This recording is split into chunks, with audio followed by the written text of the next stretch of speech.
iOS 26.2-ны апдейт өнгөрсөн шөнө бол гарсан байна. За энэхүү апдейт нь гарахтаа 3 дахь iPhone SE дээр iOS 26.2 суусан байхад үйлдвэрлэлийн системийн хэмжээ нь болохоор 484.6 мегабайт хэмжээтэйгээр бол ингээд гарсан байна. За энэхүү апдейт нь бол ер нь тэр чигтээ шинэ гарсан AirTag-д бол зориулж гарсан апдейт гэж бол ойлгож болно. За апдейт хийхээс өмнө утас нэрх сул зай 1486 ГБ байсан бол апдейтийн дараа сул зай маань бүр 2306 ГБ болсон.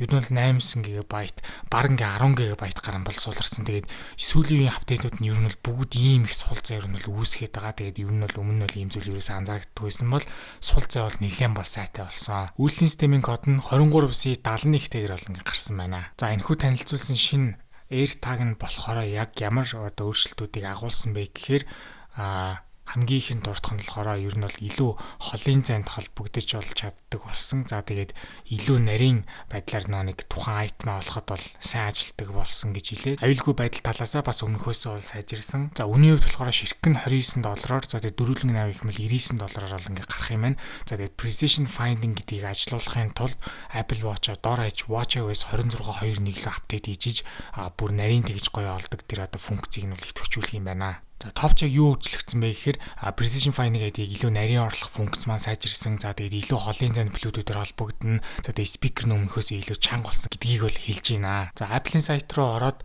харах юм бол одоо энэхүү iOS 26.2-ыг зориулсан мэдээллийн аюулгүй байдлын кодны хэсэг дээр нь бол одоо хараахан репорт нь бол ингээд ороогүй байна. Үйлдвэрлэлийн систем болгон дээр бенчмарк оноог нь бол яриа явж байгаа. За энэхүү 26.2-ыг дээр миний 3 дахь iPhone SE single core score нь 2311 он аваад дундч авдгаас бол дээр оноол авч чадсан. За multi core score нь мөн адил дундч авдаг оноос 200 гаруй мол оноол ингээд бол илүү авч болж чадсан. За харин GPU хэсэг болохоор 18753 оноо аваад бас дундч авдаг 3 дахь iPhone SE-гээс баг ингээд 1000 гаруй оноол илүү олж авч чадсан. За үзэгчнараас дандаа асуудаг зүйл маань юу гэхээр хэрвээ та нарын энэхүү 26.2-ны үйлдвэрлэлийн систем рүү апдейт хийсэн бол comment хэсэг дээр одоо яг ямар гар утсан дээр чинь ажиллагаа болон батарей талаас нь хэр байна вэ гэдгийг бичээд бол бусдаагаа заавал ингээ хуваалцаж байгаарай. Намайг үздэг хүмүүстээ зориулж Discord сервер бол нээсэн. Тэгснээрээ та нар хоорондоо юм бичих боломжтой болсон байгаа. Тэгээ би биентэйгээ гоё нээлттэй бол харилцаж байгаарай.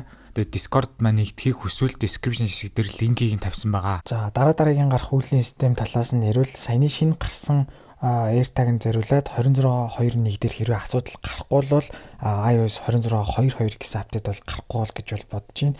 За тэгээд хөгжүүлэлтийн шатны үйлдвэрлэлийн системийн хувьд болохоор 26.3 developer beta 3 дээр бол явж байгаа.